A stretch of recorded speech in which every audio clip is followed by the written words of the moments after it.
The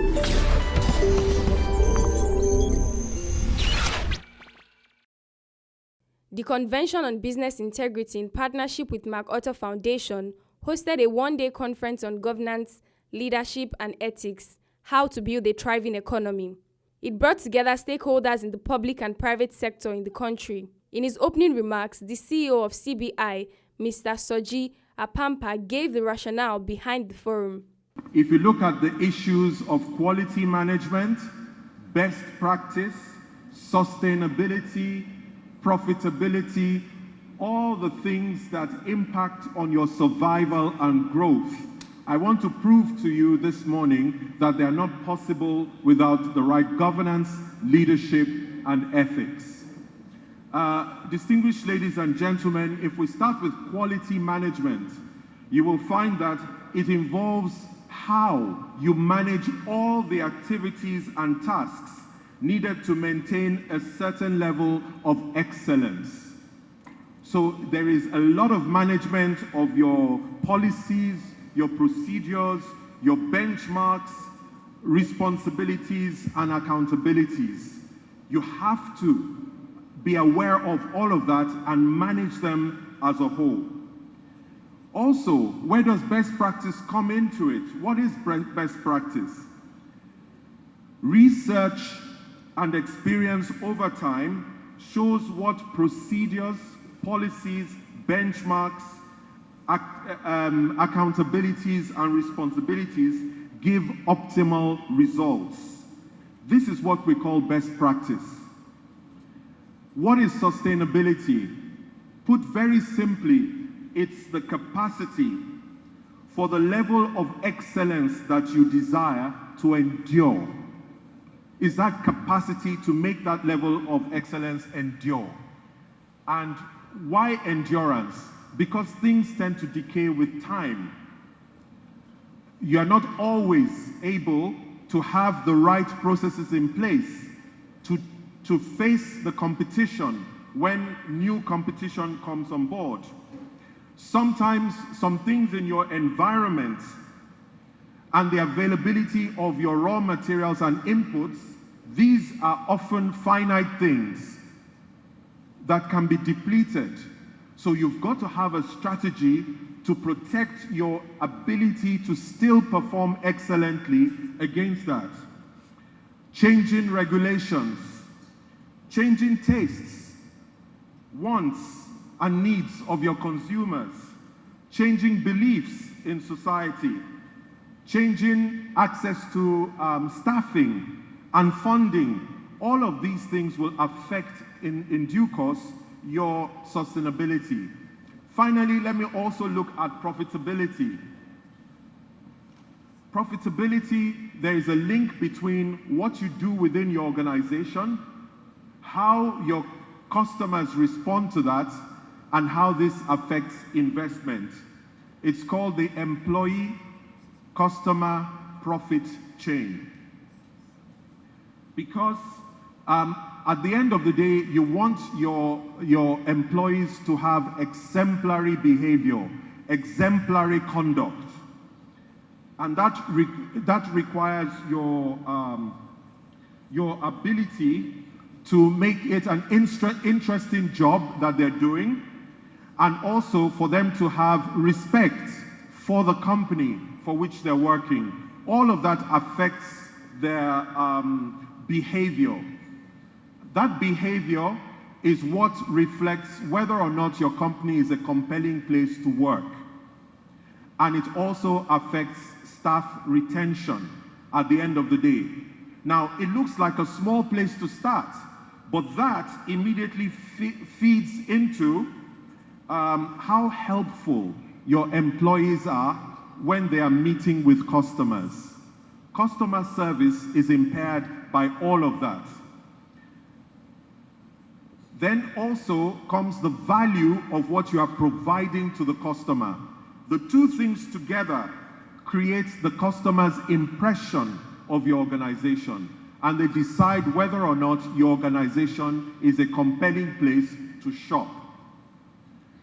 And once customers decide that your organization is a compelling place to shop, you will retain them. All of that put together then affects your return on assets, your profit margins, and what kind of resource growth you can achieve at the end of the day. So we can see that there's a clear link between quality management, best practice, sustainability, and profitability. But how does this affect governance, leadership, and ethics? Let me put it to you on the other side of the coin. Doing the right things and doing things right is what helps you maintain quality. So you cannot actually run away from ethics when you're discussing business excellence. There's no way you can achieve business excellence without good ethical conduct. Again, when describing quality management, I said it's the processes, everything you do to achieve a certain level of excellence. That takes leadership and that takes governance within your environment. So, distinguished ladies and gentlemen, the things that we take for granted in the private sector, they are the same things that we need to consider when we're thinking about governance, leadership, and ethics. There's no way you will achieve the sustainability and the profitability that you need for your survival and long-term growth without considering those three things.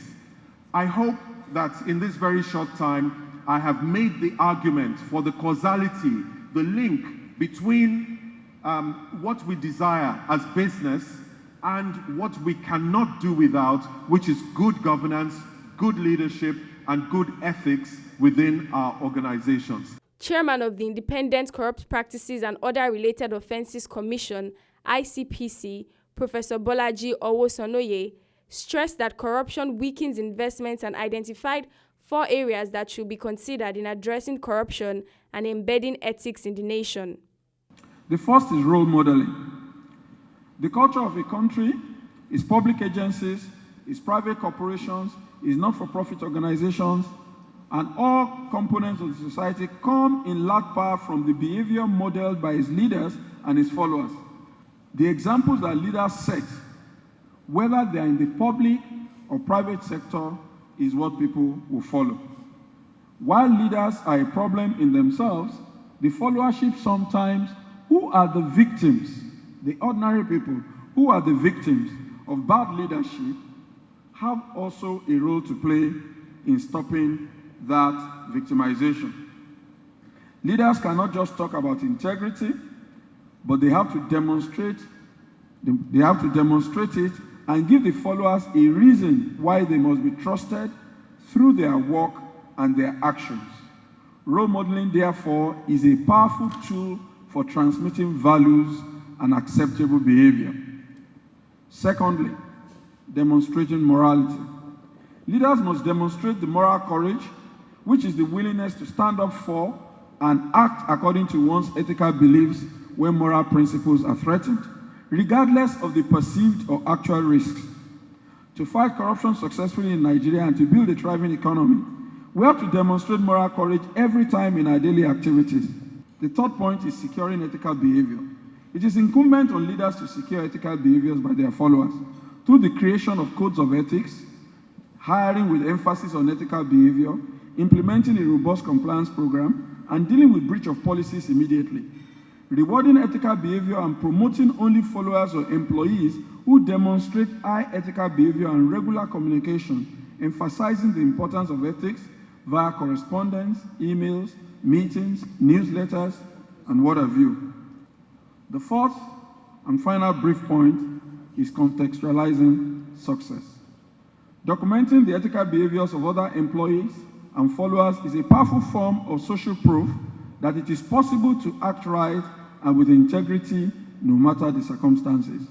It is important for us that we contextualize what is success and to act right and with integrity all the time, no matter what the circumstances are. The social influence of peers reinforces the idea that individual ethics are active and very essential to the culture of a country, an agency, or an organization. The conference featured 3 panel sessions that discussed fitness for purpose, Nigerian justice in transition, effective board leadership, role of corporate governance rating systems, and ethics or expediency survival of the fittest, or by doing things right. Mr. Soji Apampa speaks further on the one-day conference hosted by the CBI. The essence of the conference really is to help the private sector see that governance, good leadership, and good ethics is not the antithesis of survival and growth and sustainability and profits that they concentrate on. Because you cannot get to the excellence you're looking for in the private sector without having good attention paid to the quality of your products and services. So quality management is big, and it's a focus on excellence, which you cannot do without managing your processes, your policies, all the things around that, and then linking that also to international benchmarks, making sure that you're taking advantage of the latest research and thinking about what yields the best returns, and then also making sure that your organization is robust enough to weather the passage of time, to weather turnover of staff, to weather everything that is going. So you have to build an organization whose employees are happy to be there, whose customers are happy to purchase your goods and services, and that is what gives you the return on investment. So it's about doing the right things and doing things right. That is the same thing as ethical leadership.